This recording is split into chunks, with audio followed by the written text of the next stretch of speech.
প্রশ্নটা ততই জোরালো হচ্ছে, এই নির্বাচন আদৌ হবে তো?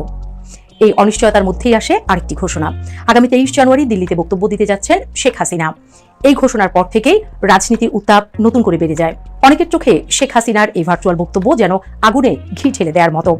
স্বাভাবিকভাবেই একের পর এক প্রশ্ন উঠছে, তিনি কি বলবেন?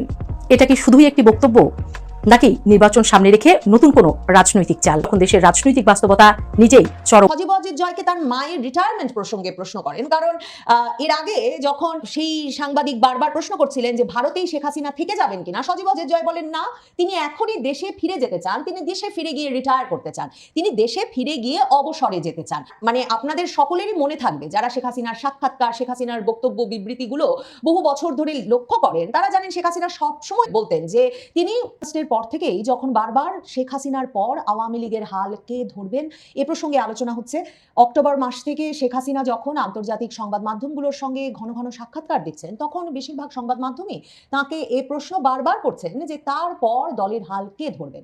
এমন অবস্থায় আল জাজিরা বাংলাদেশের বর্তমান রাজনৈতিক পরিস্থিতি, নির্বাচনের আগে, সেটা নিয়ে 2 পর্বের একটি ধারাবাহিক তৈরি করেছে এবং সেখানে তারা সজীব ওয়াজেদ জয়, শেখ হাসিনা পুত্র সজীব ওয়াজেদ জয়ের সাক্ষাৎকার নিতে ওয়াশিংটন ডিসি গিয়ে উপস্থিত হয়েছিল। সেখানে সাংবাদিক স্পষ্টতই বলেন যে শেখ হাসিনার পতনের পর থেকে শেখ হাসিনা যেহেতু অডিও বার্তা ছাড়া আর ভিডিওতে কখনো প্রকাশ্যে আসেন নাই, এবং শেখ হাসিনা সরকারের বিভিন্ন মন্ত্রীরা যারা বিভিন্ন দেশে এক্সাইলে আছেন, নির্বাসনে আছেন, তাদেরও বেশিরভাগ যখন ভিডিও সাক্ষাৎকার দিতে এখনো কমফোর্টেবল বোধ করছেন না, তখন সজীব ওয়াজেদ জয় হয়ে উঠেছেন তার মা এবং আওয়ামী লীগের মুখ্য মুখপাত্র, এবং সেই যুক্তিতেই আল জাজিরা গিয়ে পৌঁছয় সাক্ষাৎকার নিতে। সজীব ওয়াজেদ জয়ের সাক্ষাৎকারটা দেখতে দেখতে, মানে এটা যে ফেসবুকে এত ব্যাপক আলোড়ন তুলেছে আওয়ামী লীগের নেতা কর্মী সমর্থকদের মধ্যে, খুব স্বাভাবিক, কারণ সজীব ওয়াজেদ জয়ের জন্যও 5ই আগস্টের পর সম্ভবত এটাই প্রথম একটা মুখোমুখি সাক্ষাৎকার। মানে যতগুলো সাক্ষাৎকার তার দেখেছি 5ই আগস্টের পর থেকে, সে সব সাক্ষাৎকারই ভিডিও সাক্ষাৎকার, তিনি অনলাইনে যুক্ত হয়েছেন, কিন্তু এই সাক্ষাৎকারটি তিনি সরাসরি মুখোমুখি বসে সাংবাদিকের সঙ্গে দিয়েছেন। এবং আল জাজিরার সাংবাদিক কঠিন কঠিন প্রশ্ন করেছেন তাকে, তার যেভাবে তিনি সামাল দিয়ে স্পষ্ট জবাব দিয়েছেন, পুরো ফেসবুক এবং সামাজিক যোগাযোগ মাধ্যম জুড়ে তারও একটা প্রশংসা শুরু হয়েছে। সজীব ওয়াজেদ জয়কে যখন প্রশ্ন করা হয়েছিল যে তারা যেভাবে তাদের সরকার যেভাবে 2024-এর জুলাই এবং তার মায়ের নির্দেশে যেভাবে শত শত মানুষ নিহত হয়েছেন, সে বিষয়টি নিয়ে তারা সেটা কিভাবে দেখেন, তারা এটা অ্যাকনলেজ করেন কিনা, স্বীকার করেন কিনা, সজীব ওয়াজেদ জয় স্পষ্ট ভাষায় বলেছেন তার মা কোনো হত্যাকাণ্ডের নির্দেশনা দেন নাই। যদি তিনি নির্দেশনা দিতেন তাহলে শেখ হাসিনাই এখনো প্রধানমন্ত্রী থাকতেন। তবে সজীব ওয়াজেদ জয় বলেছেন, সাংবাদিককে আপনি আমার যদি আগের স্টেটমেন্টগুলো শুনে থাকেন তাহলে নিশ্চিতভাবেই আপনি জানতেন যে বারবারই আমি বলেছি যে সে সময় আমাদের সরকার অনেক কিছু মিসহ্যান্ডেল করেছে, মানে অনেক অব্যবস্থাপনা ঘটে গেছে।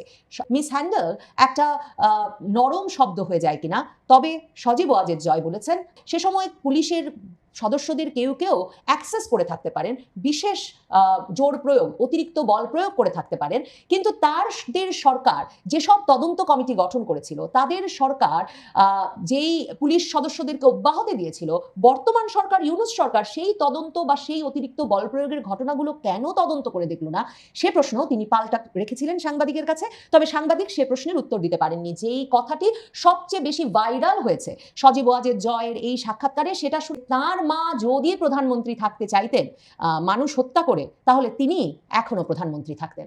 If you've listened to my statements online, I have said again and again the Awami League mishandled the protests. Our government mishandled the protests. Mishandling a mild word for the killings of hundreds and hundreds of mainly unarmed protesters by security forces ordered by your mother. Willing to kill protesters, she would still be in power. Bangladesh democratic test, আল জাজিরার এই 2 পর্বের ডকুমেন্টারির দ্বিতীয় পর্বে সজীব ওয়াজেদ জয়ের যে সাক্ষাৎকারটি, সেটি কিন্তু সজীব ওয়াজেদ জয় দিয়েছেন তার নিজ বাসভবনে বসে, এবং সাংবাদিক যখন তার মায়ের, তাদের পরিবারের বিপুল দুর্নীতির যে অভিযোগ আছে সে সম্পর্কে প্রশ্ন করেছেন তাকে, সজীব ওয়াজেদ জয় একটু বিচলিত না হয়ে সাংবাদিককে বলেন যে এটাই তার একমাত্র বাড়ি যে বাড়িতে সাংবাদিক আগস্টের পর তিনি মার্কিন নাগরিকত্বের আবেদন করে মার্কিন নাগরিকত্ব নিয়েছেন। যদি তার সত্যি বিপুল ধন সম্পদ থাকতো মার্কিন যুক্তরাষ্ট্রে, তাহলে নিশ্চয়ই এফবিআই এর তদন্তে তা বেরিয়ে আসতো এবং তিনি মার্কিন নাগরিকত্ব পেতেন না।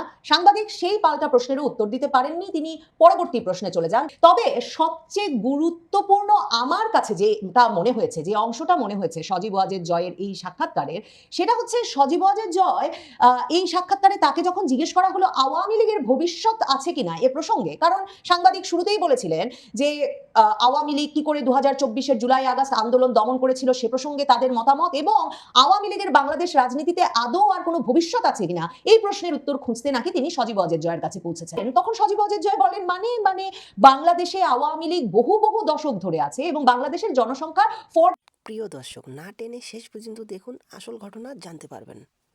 70 মিলিয়ন একটা দেশের যখন জনগোষ্ঠী, তখন এই 40-50% মানে আপনি 60-70 মিলিয়ন মানুষের কথা ভাবছেন। তাহলে আপনি কি মনে করেন, মানে সজীব ওয়াজেদ জয় প্রশ্ন করেন যে সাংবাদিক কি মনে করেন যে এই মানুষটা রাতারাতি অন্য দলের সমর্থক হয়ে যাবে? কাজেই আওয়ামী লীগকে মানে বাংলাদেশ থেকে উধাও করে দেওয়া তো সম্ভব নয়। আল জাজিরার সাংবাদিক তখন সজীব ওয়াজেদ জয়কে তার মায়ের রিটায়ারমেন্ট প্রসঙ্গে প্রশ্ন করেন, কারণ এর আগে যখন সেই সাংবাদিক বারবার প্রশ্ন করছিলেন যে ভারতেই শেখ হাসিনা থেকে যাবেন কিনা, সজীব ওয়াজেদ জয় বলেন না, তিনি একে গিয়ে রিটায়ার করতে চান, তিনি দেশে ফিরে গিয়ে অবসরে যেতে চান।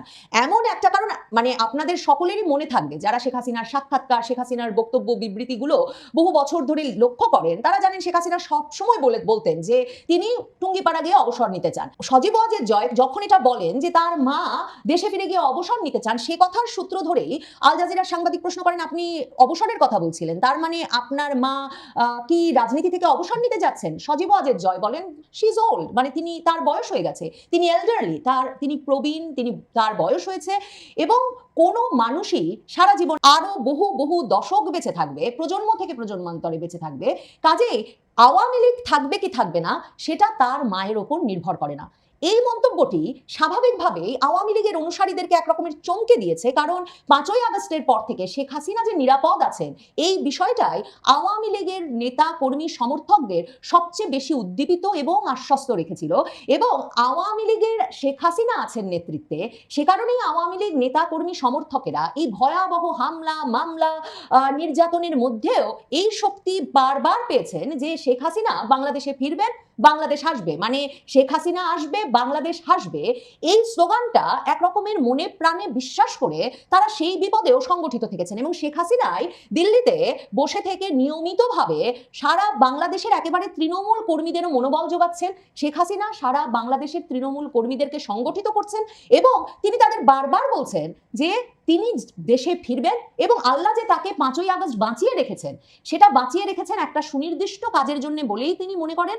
কাজেই বাংলাদেশে আবার ফিরে যে দুঃশাসন শুরু হয়েছে, সেই দুঃশাসনের অবসান ঘটানোই হবে তার সেই কাজ, যে কাজের জন্য আল্লাহ তাকে বাঁচিয়ে রেখেছেন। তাহলে সজীব ওয়াজেদ জয় কেন এই কথা বললেন? You indicated that your mother is planning to retire from Yes. politics. So after this, I mean, if she was ever able to go back to Bangladesh, she's not going to be in the political space anymore? No, she's old. My mother's elderly. This was going to be her last term anyway. She wanted to retire. So this is in a sense the end of the Hasina era. Possibly, yes. Okay. So you're saying that if the Awami League does get a chance to re-enter Bangladesh politics, it'll be without her. Yeah.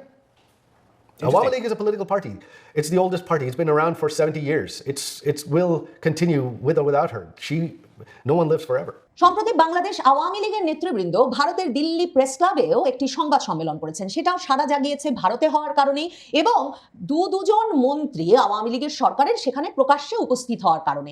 এবং সেই সংবাদ সম্মেলনেও যখন জিজ্ঞেস করা হয়েছিল আওয়ামী লীগ নেতৃবৃন্দকে যে আপনারা কি একটা প্রবাসী সরকার গঠন করতে যাচ্ছেন, তখন তারা বলেছিলেন না, তারা খুব শিগগিরই দেশে ফিরবেন এবং তারা আওয়ামী লীগ সভানেত্রী শেখ হাসিনার নেতৃত্বেই বাংলাদেশে ফিরবেন। ও এই ঐকমত্য বারবার সুস্পষ্ট হয়েছে 5ই আগস্টের পর থেকে, যে এই বিপদকালে তারা একমাত্র শেখ হাসিনার নেতৃত্বেই তারা ঐক্যবদ্ধ থাকতে পারে, সংগঠিত হতে পারে এবং শেখ হাসিনার নেতৃত্বেই তারা আবারও বাংলাদেশের রাজনীতিতে ফিরতে চায়।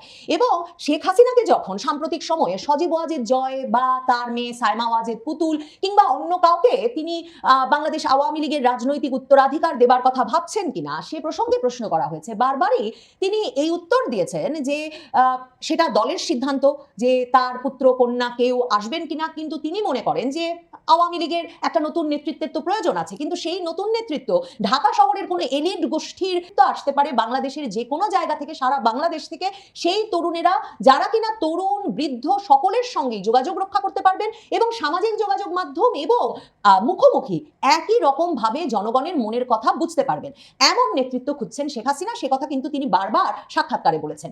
মা আর ছেলে দুজনেই যে কথাটা সম্ভবত বোঝাতে চান সেটা হচ্ছে পরিবারের ওপর বা তার মা বা তার ছেলের ওপর আওয়ামী লীগের রাজনৈতিক ভবিষ্যৎ নির্ভর করে না। আওয়ামী লীগের বাংলাদেশের রাজনৈতিক শেকড় এত গভীরে প্রথিত যে সেখানে শেখ হাসিনা না থাকলেও আওয়ামী লীগ থাকবে। সজীব ওয়াজেদ জয় এসে আওয়ামী লীগের হাল মুজিব পরিবারের সদস্য হিসেবে না ধরলেও আওয়ামী লীগ থাকবে। এই কথাটা বোঝাতেই সম্ভবত মাকেও যখন ছেলের কথা জিজ্ঞেস করা হয় কথা বলেন না, অন্যদিকে পুত্রকে যখন জিজ্ঞেস করা হলো তখন পুত্র বললেন মা তো আগেই ঠিক করেছিলেন যে এটাই মানে 2024-এ নির্বাচিত হওয়ার পর এটাই হবে তার সর্বশেষ মেয়াদ। মনে রাখতে হবে, যারা ভাবছেন সজীব ওয়াজেদ জয় কি তার মানে বলছেন যে শেখ হাসিনার রাজনৈতিক জমানা একরকম শেষ হয়েছে, সজীব ওয়াজেদ জয় নিশ্চয়ই মাথায় রেখেছেন যে তার মার 2024-এর যে মেয়াদ, সে মেয়াদ